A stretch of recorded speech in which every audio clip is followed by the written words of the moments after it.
Baik, Assalamualaikum warahmatullahi wabarakatuh, teman-teman. Baik, saya akan coba menjelaskan terkait dengan mata kuliah hari ini, yaitu terkait dengan sejarah perkembangan perawatan internasional dan nasional. Oke, di sini saya coba menjelaskan terkait dengan itu. Mudah-mudahan nanti kita banyak itu ya. Saya jelaskan, teman-teman bisa catat. Ada yang kurang pas, mungkin bisa ditanyakan nanti ya, seperti itu. Baik, yang pertama kita tahu bahwasanya untuk sejarah perawatan, memang perawatan itu merupakan suatu pelayanan profesional. Artinya profesional di sini adalah suatu profesi ya, yang dimana didasarkan untuk melakukan pelayanan baik secara bio, fisiko, dan sosial tentunya ya, dan spiritual tentunya. Artinya di sini bahwasanya berbentuk pelayanan bio, psikososial, dan spiritual. Bio adalah tubuh kita, psikologis kita, sosial adalah suatu interaksi kita dengan lingkungan, baik perilaku kita dan adat ataupun selainnya terkait dengan suatu norma, serta spiritual. Jadi profesi perawat itu dulunya awalnya memang digunakan ataupun didasarkan pada kiat untuk memenuhi kebutuhan pelayanan bio, psikososial, dan spiritual.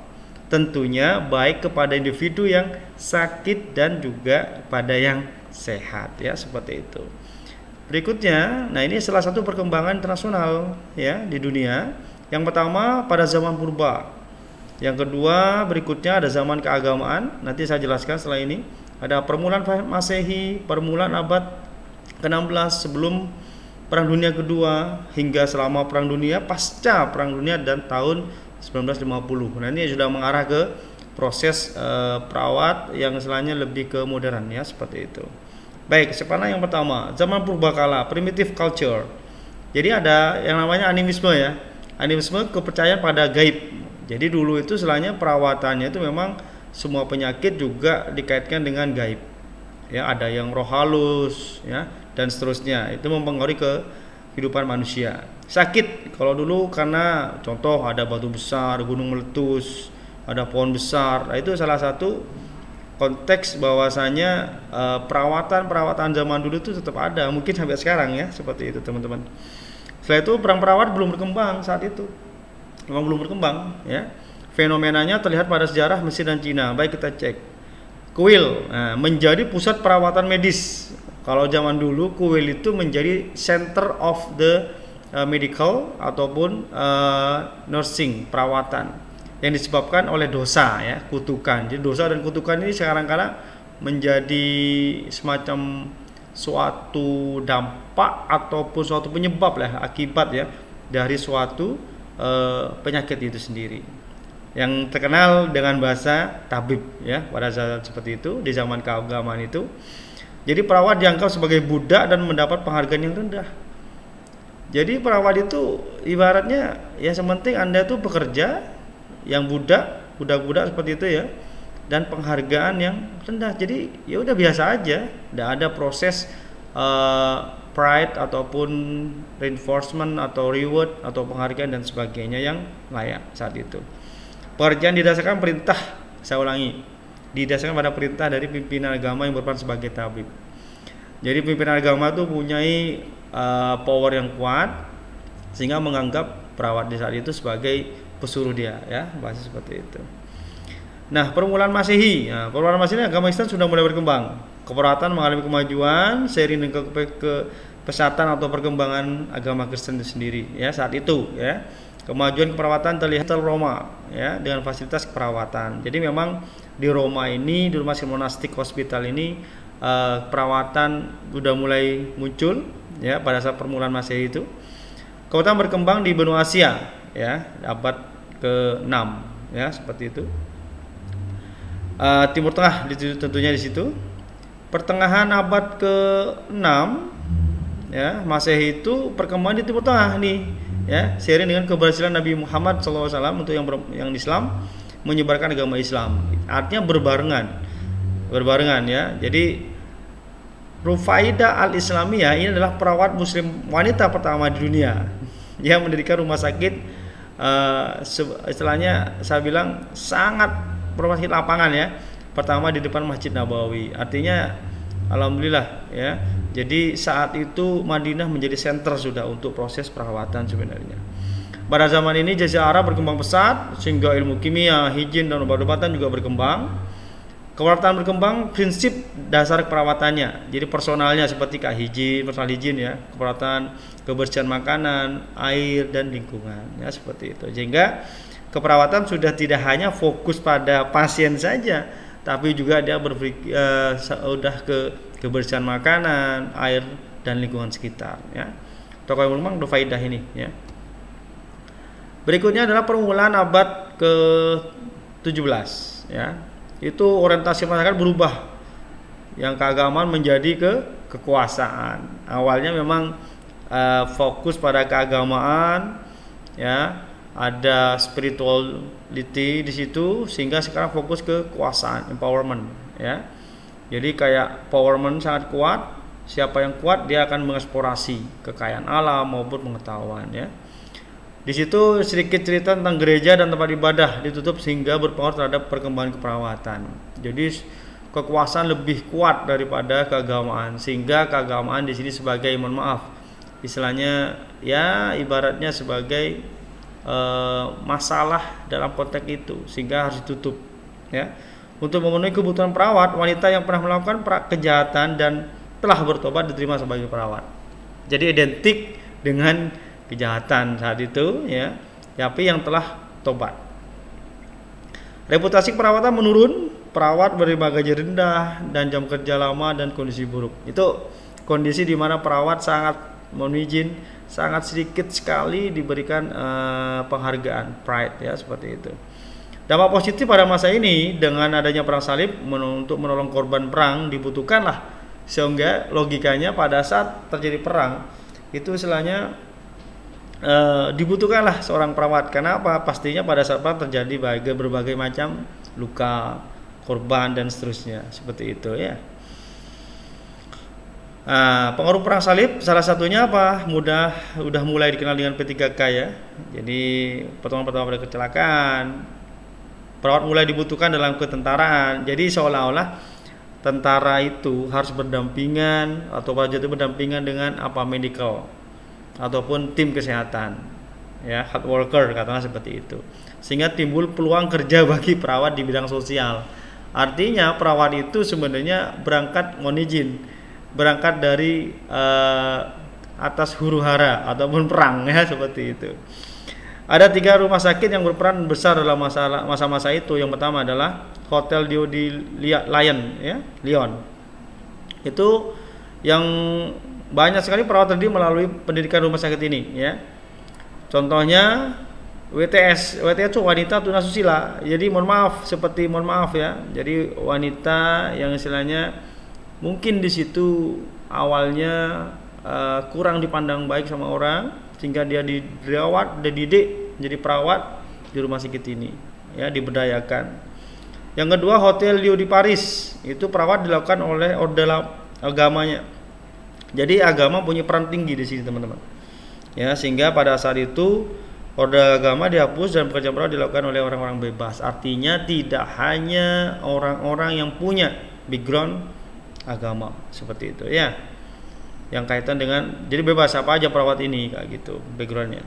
Ada Saint Thomas Hospital. Nah inilah Florentine, di mana istilahnya salah satu, kalau kita bilang Ladies of the Lamb ya seperti itu, the Lady of the Lamb.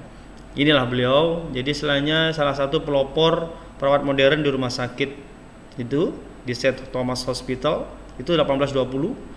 Pada masa ini perawat dipercaya banyak orang teman-teman. Karena apa? Dia memberikan suatu perawatan yang sangat-sangat dibutuhkan pada saat itu. Contohnya di sini pada saat apa? Ya karena proses apa? Proses peperangan di Crimea ini. Ya. Jadi memberi peluang bagi Florence untuk meraih prestasi sekaligus meningkatkan suatu perawat. Jadi seolah-olah, mohon maaf, dengan istilahnya Florence Nightingale ini selain memberikan kontribusi besar dalam proses itu, dan itu menyebutkan sehingga Pak seolah-olah perawat ini memang harus dibutuhkan dalam situasi-situasi yang seperti itu. Ya, apalagi istilahnya mungkin di situ menjadi penting pada saat terjadinya ada perang atau huru-hara, ya seperti itu. Sebenarnya kenapa The Lady of the Lamp itu diberikan julukan itu karena memang Florence itu kemana-mana bawa lampu ya di kegelapan itu, sehingga dia merawat satu pasien ke pasien yang lain, sehingga seolah-olah perempuan atau gadis yang berlampu kan, seperti itu ya, atau bidadari berlampu seperti itu. Nah, ini Florence ini merupakan perubahan penting. Salah satunya apa? Ya, mengatur tempat-tempat tidur pada penderita rumah sakit. Apa namanya, mungkin tempat tidurnya, verpet, lingkungan sekitar, intinya juga bersih ya.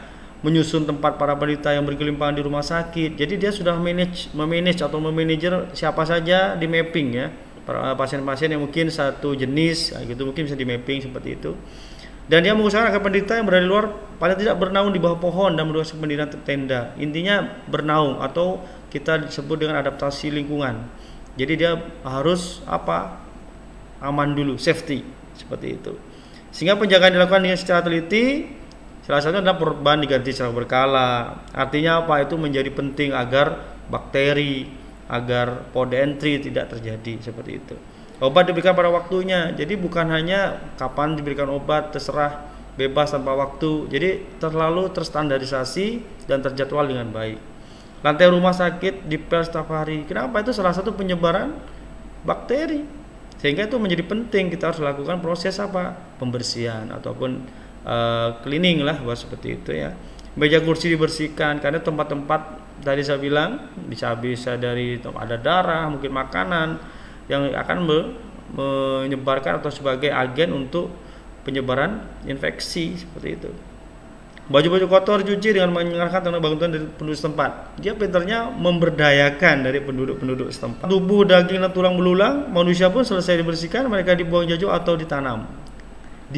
Dibuang jauh atau ditanam. Ditanam artinya apa? Untuk tidak terjadi yang namanya penyebaran penyakit. Ini kerennya Florence itu sampai sebegitu ya. Dia melihat agar metastase atau penyebaran itu menjadi sedikit atau direduksi seperti itu. Rintangan pencuri dan pasien berkurang. Kenapa? Ya salah satunya tadi karena lingkungannya nyaman. Dia fokus, kalau Florence itu fokus pada memang adalah lingkungan, environment ya, seperti itu. Nutrisi terpenuhi seperti KDM ya, kebutuhan dasar manusianya, fisiologi manusia, makan, minum gitu kan. Bisa jadi selainnya udara, oksigen kalau dulu mungkin udara ya, perawatan lukanya dan seterusnya. Itu salah satu kebutuhan dasar manusia. Bisa dikaitkan dengan kebutuhan dasar manusianya Maslow ya, seperti itu juga bisa dikaitkan. Semenjak saat itu terjadi dalam pertempuran, sehingga disebut dengan bidadari berlampu yang menolong di gelap gulita. Saya bilang tadi ya, The Lady of the Lamp.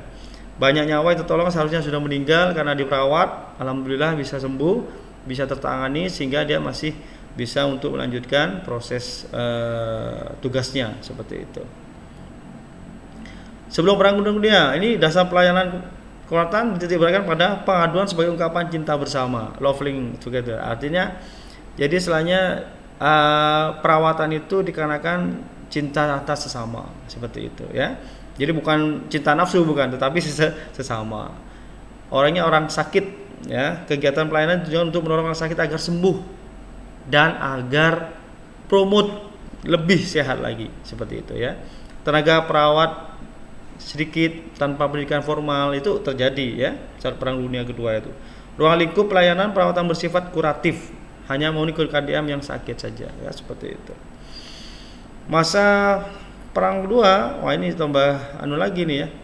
Mulai diperkenalkan teknologi modern, timbul penyakit karena perang. Karena perang ya, bisa dikarenakan patah tulang, tembak, perdarahan dan seterusnya, sampai ke hal-hal yang terkait dengan radiasi, nuklir dan sebagainya. Bisa jadi muncul ya.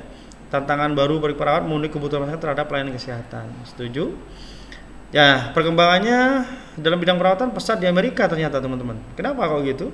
Jadi kesadaran masyarakat yang meningkat di bidang kesehatan, jumlah penduduk yang meningkat dibarengi dengan kesadaran meningkat. Itu kerennya di situ, ya. Perkembangan ilmu pengetahuan terutama yang menyangkut ilmu kesehatan itu juga dibahas dan dieksplorasi. Upaya menjadi lebih aktif dan kreatif, kuratif, preventif dan promotif.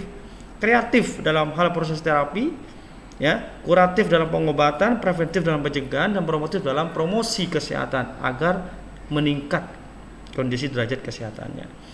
Yang kelima, perkembangan pendidikan perawatan mulai dikembangkan perawatan profesional seperti itu. Nah, tahun 1980, nah ini sudah mulai sudah ada perkembangan lebih baik. Ya, pendidikan perkembangan dari bachelor atau sarjana ke master atau magister ya. Perawatan dalam proses 4 hal pokok. Ini saya ulangi 4 hal pokok. Yang pertama ada nursing at patient, ya, nursing to patient, nursing to for patient, dan nursing with patient. Patient di sini bisa sabar, ada yang bilang sabar, ada pasien maksudnya ya. Sabar kepada pasien itu seperti itu sebenarnya. Jadi nursing at patient, keperawatan pada pasien. Perawatan untuk pasien. Ya. Jadi dan perawatan dengan pasien. Artinya perawatan itu harus dekat dan sabar banget dengan pasien. Kenapa? Ada proses untuk melakukan perawatan. Karena itu berproses, tidak bisa perawatan hanya limit waktu yang begitu cepat sehingga ada proses perawatan itu tidak bisa diselesaikan dengan maksimal. Apalagi sekarang perawatan konsepnya komprehensif, ya, menyeluruh, ya. Jadi satu pasien bisa perawat atau dilakukan atau ditangani oleh banyak profesi kesehatan. Nah, itu komprehensifnya di sana. Bisa dokter ada, perawat ada, gizi ada, farmasi dan sebagainya ya, seperti itu. Nah, lanjutan tahun 1950, proses perawatan meliputi pengkajian. Ini proses perawatan, pengkajian, perencanaan, diagnosa ya. Ada perencanaan, implementasi dan evaluasi. Ya, diagnosa, penegakan diagnosanya di sini harusnya ada ya. International Council of Nurse atau ICN ya, setelahnya ada fokus pada bagaimana pasien apabila dia cukup kuat, berkemauan atau sadar dalam melakukan sebagian rupa sehingga dalam waktu singkat pasien mandiri. Intinya memandirikan pasien dalam proses perawatan. Itu adalah konteksnya. Kegiatan perawatan merupakan kegiatan memberi bantuan. Hakikat perawatan ya, saya ulangi. Wujud bantuannya merupakan kegiatan fungsi hidup, function of daily living. Jadi yang normal dapat dilakukan sendiri oleh staf individu. Artinya bahwasanya perawat itu berusaha untuk memandirikan pasien itu agar bisa memenuhi kebutuhan dirinya dia. Itu hakikatnya ke sana. Bukan selamanya dia istilahnya harus bergantung atau independen seperti itu. Dia harus independen dengan kebutuhan sehari-harinya. Keterbatasan atau ketidakmampuan individu untuk melaksanakan fungsi, lemah fisik, kurang kemampuan atau kurang pengetahuan. Pengetahuan pun, knowledge pun itu perawat juga harus kita berikan. Dalam hal apa Pak Sultan? Dalam hal kesehatan contohnya, dalam hal perawatan. Itu juga namanya health education seperti itu. Nah, masa sebelum kemerdekaan dan masa setelah kemerdekaan. Ini saya coba bahas. Sebelum kemerdekaan, masa kolonial Belanda, itu perawat dari penduduk pribumi yang disebut dengan Veldprager ya, dibantu Ziekenopasser, penjaga orang sakit. Ya ibaratnya kalau ada perawat ada penjaganya seperti itu. Dia berkembang di dinas kesehatan tentara, dinas kesehatan rakyat, tetapi tidak itu dengan berkembang. Maksudnya apa? Jadi memang ada, tetapi tidak begitu berkembang di sana. Dia taunya dia cuma hanya perawat sama penjaga orang sakit. Ya, jadi pada masa Raffles memperhatikan kesehatan rakyat sehingga diperkembang berkembang, lumayan itu. Jadi rakyat dilihat ataupun diberikan konteks untuk dia bisa diberikan perawatan yang baik. Itu di masa itu.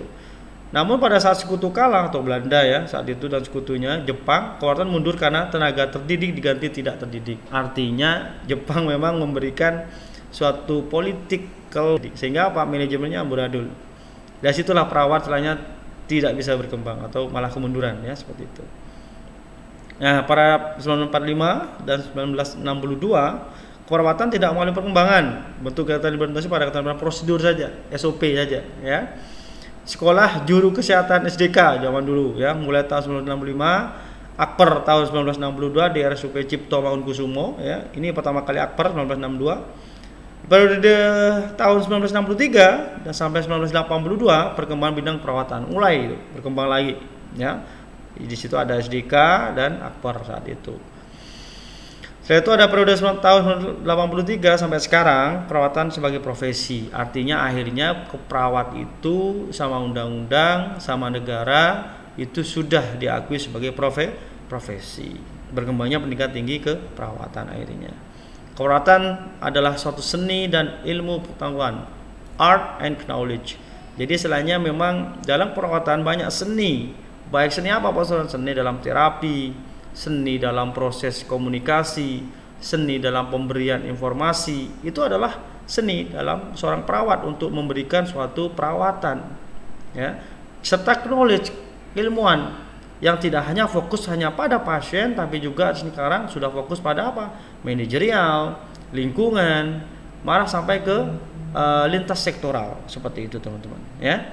Perawat profesional memberikan perawatan dengan penuh kasih sayang, jelas, perhatian dan hormat terhadap harga diri klien.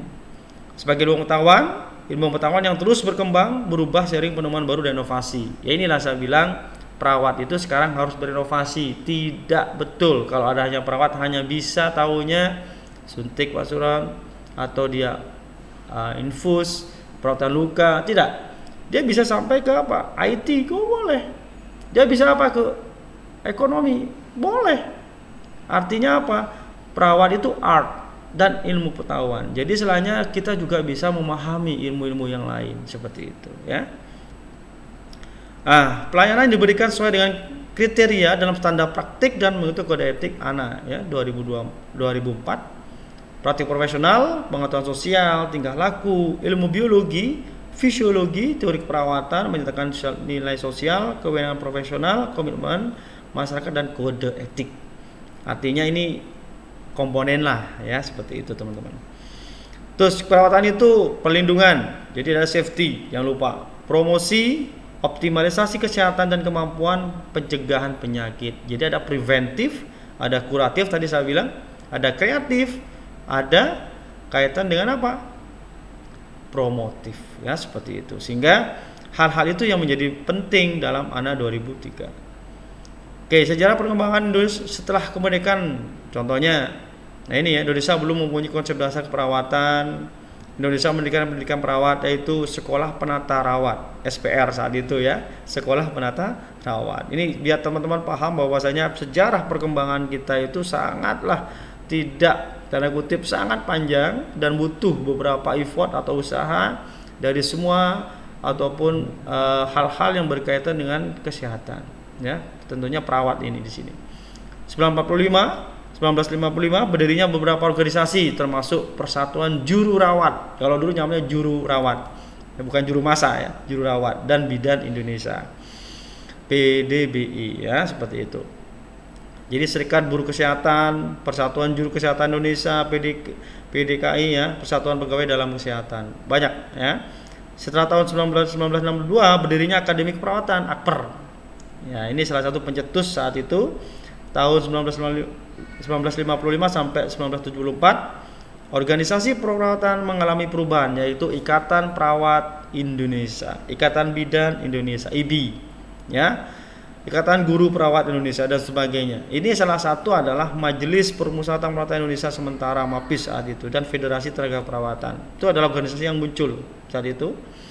Tahun 1974 akhirnya Rapat Kerja Nasional tentang Pendidikan Tenaga Perawat tingkat dasar, yaitu adalah berdirinya SPK. Ini mungkin kalau teman-teman belum pernah dengar, ya. Kalau saya pernah dulu, ya, masih dengar Sekolah Perawat Kesehatan.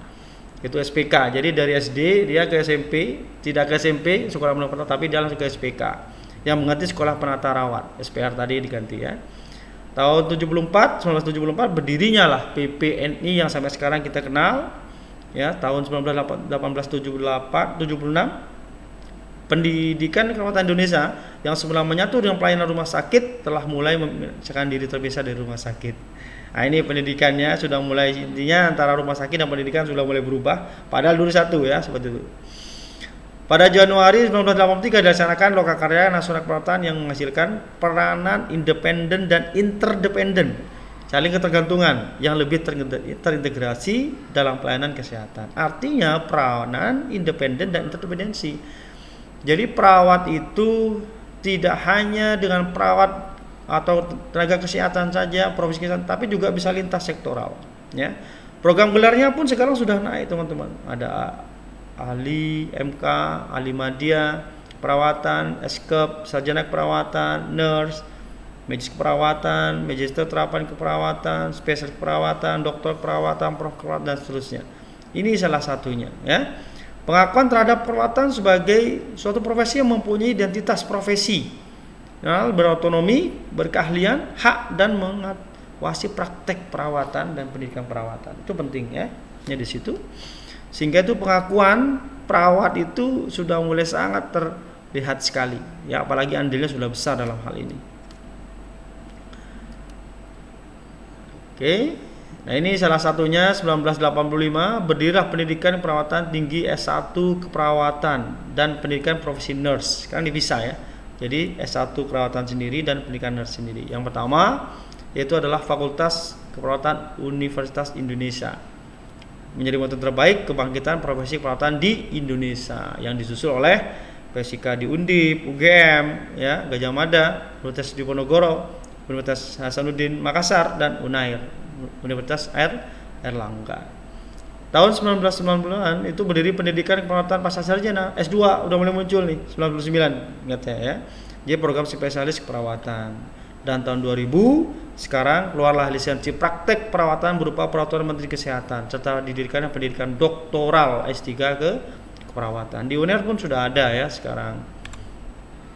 Saya kira itu ya teman-teman, itu adalah salah satu mata kuliah untuk sejarah, baik sejarah perkembangan perawat nasional dan internasional yang nantinya akan coba kita sampaikan. Mudah-mudahan bermanfaat. Cukup sekian, jangan lupa tetap kita selalu sehat dan salam sehat untuk perawat. Assalamualaikum warahmatullahi wabarakatuh.